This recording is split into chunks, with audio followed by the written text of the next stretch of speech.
বন্ধুরা দেখো আবারও চলে এসেছি, আবারও একটা নতুন ভিডিও তোমাদের সাথে শেয়ার করতে চলে এসেছি। আজকের আমাদের লাঞ্চে আছে একটা রোজের যা রান্না আছে, তো তার সঙ্গে একটা স্পেশাল রান্না আছে।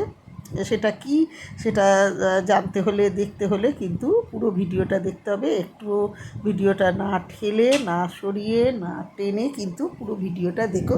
আশা করি নিশ্চয়ই তোমাদের খুব ভালো লাগবে। আর আজকের এই রেসিপিটা তোমাদের সকলেরই জানা, এবং কম বেশি আর কি সবাই জানো এবং সবাই পছন্দও করো এই রেসিপিটা। তা আমি আজকে সেই রেসিপিটাই করলাম। আমারও ভীষণ পছন্দের এই রেসিপিটা। তা দেখলাম কি যে রোজের তো রান্না হচ্ছে, তার সঙ্গে একটু আলাদা করে এটাও করি। তা তোমরা তাহলে দেখতে থাকো যে আমি আজকে কি করলাম, কি সেই রেসিপি, সেটা তোমরা কিন্তু একটু স্কিপ না করে পুরোটা দেখবে, কেমন? তাহলে চলো দেখি তোমাদের দাদা কি বাজার করে আনলেন, কেননা বাজারের উপর নির্ভর করেই তো আজকের লাঞ্চ তৈরি হবে। তাহলে চলো, দেখো চলো, তোমাদের দাদা এনেছেন আজকে চিংড়ি মাছ, আর এনেছেন পটল, আম, টমেটো, কাঁচা লঙ্কা আর ফুলকপি। আলু পেঁয়াজের কথা তো আর ধরলাম না, ওটা তো রোজের থাকেই। তাহলে কী করব ভাবছি, পটল দিয়ে চিংড়ি মাছ করব না ফুলকপি দিয়ে করব। চিংড়ি মাছ তো আমি অন্য মাছ কোনো খাই না, কিন্তু চিংড়ি মাছটা একমাত্র শুধু খাই। তা ভাবছি কী করব। ছোটো ছেলে বুবলুকে বললাম কী করা যায়, চিংড়ি মাছটা কী দিয়ে করব, পটল দিয়ে করব না পটল চিংড়ি করব না ফুলকপি দিয়ে। তা ও বললো, মা ফুলকপি দিয়েই চিংড়ি মাছ করো, আলু দিয়ে ফুলকপি দিয়ে চিংড়ি মাছ করো। না না, তাই ঠিক আছে। দেখো, রান্নার জিনিসটাই আমরা যে খুব যত্ন করে রান্না করি, সেটা কেন বলো তো? না, এদের ছেলে বর এরা খুব তৃপ্তি করে খাবে, বা মানুষজন, অন্য মানুষজন যারা ধরো কোনো অতিথি এলো, তারা খুব তৃপ্তি করে খাবে, খেয়ে তারা তৃপ্তি পাবে, শান্তি পাবে, তাদের জন্যই তো আমাদের রান্না বান্না, তাই না? বলো, কে কে আমার সঙ্গে একমত বলো? আমরা মেয়েরা কি রান্না করি আমাদের নিজেদের জন্য? না। সেটা ঠিক আছে। এবারে নাও, দেখে আমি কি কি রান্না করব সেইটা তোমাদের সঙ্গে শেয়ার করে নিই। দেখো, আমি আজকে রাঁধবো পটল ভাজা, আলু ফুলকপির তরকারি চিংড়ি মাছ দিয়ে, আর আলু কুচিয়ে চিংড়ি মাছ দিয়ে টমেটো কাঁচা লঙ্কা দিয়ে একটা তরকারি করব। আর তো পাট শাকটা করবো, যদি সময় থাকে করব, নাহলে আজ আর করবো না। আর এখানে দেখো চলে এসেছি ভাত। হ্যাঁ, ঠিকই দেখছো, ভাত। এটা হলো বাসি ভাত। এই বাসি ভাত দিয়ে কিন্তু আজকের আমার স্পেশাল আইটেমটা তৈরি হবে। তোমরা এতক্ষণে নিশ্চয়ই বুঝে গেছো যে আমি কোন রান্নাটা করতে যাচ্ছি। হ্যাঁ, তোমাদের, আমার সবার পছন্দের ভাত ভাজা। এই ভাত ভাজাটা আমার তো ভীষণ ভালো লাগে খেতে। আর চিংড়ি মাছ, আমি তো আগেই বলেছি আমি অন্য মাছ খাই না, চিংড়ি মাছটা খাই।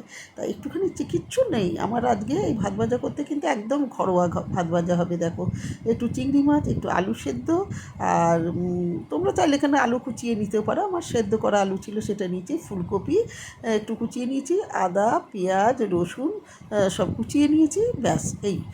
এর সঙ্গে তোমরা চাইলে বিট, বিট না সরি, গাজর, বিনস এগুলো কুচিয়ে দিতে পারো, ক্যাপসিকাম দিতে পারো, পনির দিতে পারো। যদি চিংড়ি মাছ না থাকে দরকার নেই, অমলেট করে ভুজিয়া, সেটাকে ভুজিয়া করে সেটাও এর মধ্যে দিয়ে দিতে পারো, বা কিছুই না দিয়ে শুধু এমনি যদি করি তাহলেও কিন্তু খুব ভালো লাগবে। এখানে দেখো প্রথমে চিংড়ি মাছগুলো, রান্নাটা করবো পুরো সাদা তেলে। সাদা তেলে আগে চিংড়ি মাছগুলো একটু হালকা করে ভেজে নিয়েছি, তারপরে একটু পেঁয়াজ লঙ্কা রসুন আদা কুচিগুলো দিয়ে দিয়েছি, দিয়ে ফুলকপিটা দিয়ে দিয়েছি, আলুগুলো দিয়ে দিয়েছি, তার সঙ্গে নুন লঙ্কা হলুদ এগুলো দিয়ে দিলাম, আর দিয়ে দিয়েছি একটু গরম মশলা খেতে করে। এরপরে এই একটু মশলাটা ভাজা ভাজা হয়ে গেলে তখন আমি এতে দিয়ে দিলাম ওই বাসি ভাতগুলো আর কি। একটা কথা ওটা মনে রেখো, কিন্তু এই ভাতটা কিন্তু বাসি ভাত যেটা, সেটা কিন্তু জল দিয়ে রাখলে হবে না, জল ছাড়া রেখে দেবে ফ্রিজের মধ্যে। আমার তো কালকে সকাল, এটা কালকে সকালের ভাত। রাতে আমি তো ভাত ভীষণ প্রিয় আমার, রাতের ভাত আমি ছাড়া খাই না। তা কালকে তো রাতে একটু লুচি হয়েছিল, ময়দা হয়েছিল, আর লুচি খেতে আমি খুবই ভালোবাসি, সেই জন্য কালকে আর ভাতটা খাওয়া হয়নি, সেই ভাত কটা পড়েছিল, তা ভাতটা ফেলে দেবো বলো? দুটো ভাতের জন্য মানুষ কত পরিশ্রম করছে। আমরা এত পরিশ্রম করি, এত ছোটাছুটি করি কিসের জন্য? না দুটো খাওয়ার জন্য। আর সেই ভাত ফেলে দিতে কিন্তু খুব কষ্ট হয়, এটা উচিত না, তাই না বলো? তা সেই জন্য আমি যখন এরকম ভাত ধরো বেশি হয়ে যায়, তখন আমি এইভাবেই ভাত ভাজা করে নিই। তা আজকে আমি মনে হলো যে আমি তো রোজ মানা মানে আমি ওই ভাত ভাজা তো করি, তা আজকে সেই ভাত ভাজাটা তোমাদের সঙ্গে শেয়ার করি। আগেও আমি একটা আমার যে ব্লগ আছে সঙ্গীতা ব্লগ, সেখানে কিন্তু আমি শেয়ার করা আছে। হ্যাঁ, এরপরে দেখো আমার ভাত ভাজা তো একদম রেডি হয়ে গিয়েছে, একটা পাত্রে নিয়েও নিয়েছি। এতে দিয়ে দিলাম আমি ঘি। যেহেতু ভিডিওটা আমি একা হাতে আমাকে করতে হয়, সেই জন্য আগে কিন্তু ঘি আমি ছড়িয়ে দিয়েছি, আর এটা শুধু তোমাদের দেখার জন্য। এরপরে দেখো সোজাসুজি চলে এসেছি আমি আজকে কী রান্না করলাম সেইখানে। এখানে দেখো ভাত আছে, পটল ভাজা আছে, আর ওই ভাত ভাজা তো রয়েছে। মানে ভাত ভাজাটা বললে কেমন লাগে শুনতে বলে আমি বলি ঘরোয়া পোলাও, আমি নাম দিয়েছি এর ঘরোয়া পোলাও। আর তো রয়েছে চিংড়ি মাছ, আলু, পেঁয়াজ কুচি, কাঁচা লঙ্কা দিয়ে একটা ঝাল ঝাল করে তরকারি।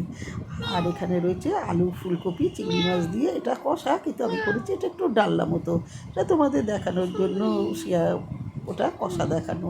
আমার বড় ছেলে ওই কষাটা খেতে খুব ভালোবাসে। আর আছে কালকে সবজির টক, আমের টক আজ করিনি, ওটা কালকে হবে। তা আজকে হলো লাঞ্চ আইটেমে এই। তাহলে তোমাদের কেমন লাগলো বলো? আমার এই লাঞ্চ আইটেমটাই বা কেমন লাগলো? আর আমার তৈরি একদম ঘরোয়াভাবে, খুব সাধারণভাবে তৈরি এই ভাত ভাজাটা, মানে ঘরোয়া পোলাওটা তোমাদের কেমন লাগলো? সত্যি কথা, ভাত ভাজাটা কেমন যেন লাগে, তাই না বলো? আমিও কিন্তু বলি একে ঘরোয়া পোলাও, একদম কোনো কিচ্ছু লাগবে না, ঘরের জিনিস দিয়েই কিন্তু হয়ে যাবে, অথচ খেতে ভীষণ ভীষণ ভালো লাগবে। তাহলে আজ এই পর্যন্তই। তোমরা একটুও কিন্তু ভিডিওটা, যে তোমাদের যদি ভালো লাগে ভিডিওটা আর আমার এই রেসিপিটা দুটোই যদি তোমাদের খুব ভালো লাগে, তাহলে তোমরা অবশ্যই লাইক, কমেন্ট, শেয়ার করো, পারলে সাবস্ক্রাইব করো। ওটায় জোর নেই, যদি পারো তো সাবস্ক্রাইব করো। আর আমার দূরের কাছে সকল বন্ধুদের জানাই অনেক অনেক শুভেচ্ছা, শুভকামনা, ভালোবাসা।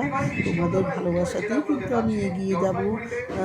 আমার কোনো কিছু পাওয়ার আশা নেই, আমার শুধু তোমাদের সকলের ভালোবাসা পেলে সেটাই আমার পরম পাওয়া, আর কিচ্ছু চাই না আমার। তা তোমরা সেই ভালোবাসাটুকু নিয়ে আমার সাথে থেকো, পাশে থেকো। আর আমার প্রত্যেকটা দেখো খুব যত্ন করে প্রতিটা ভিডিও করি, ঘরে বাইরে সমস্ত কাজ সামলে। তা সেই পরিশ্রমের মূল্যটুকু পাবো যদি তোমরা ভালো বলো, তোমাদের যদি পছন্দ হয়। তাহলে এতক্ষণ ধৈর্য ধরে দেখার জন্য তোমাদের সবাইকে অনেক অনেক ধন্যবাদ। তোমরা সবাই খুব ভালো থেকো, সুস্থ থেকো।